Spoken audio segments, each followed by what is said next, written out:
كلمة بسبب كونه ممكن تيجي في أول الجملة؟ أيوه ممكن تيجي في أول الجملة. طيب لمّا هتيجي في أول الجملة هييجي اسمها إيه؟ اسمها be؟ لا، لأ. طب هييجي اسمها been مثلًا؟ برضه لأ. أُمّال هييجي اسمها إيه؟ هييجي اسمها being.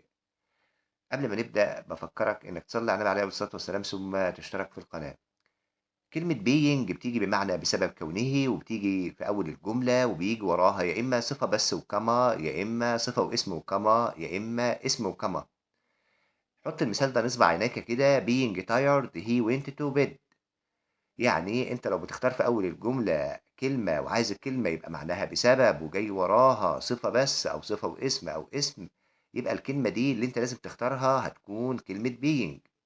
وهارشّح لك إنك تتفرّج على الفيديو بتاع كلمات بمعاني مختلفة هتلاقيه عندنا في القناة، في حاجات مفيدة جدًا زي كلمة fire for اللي معناها يُفصل بسبب.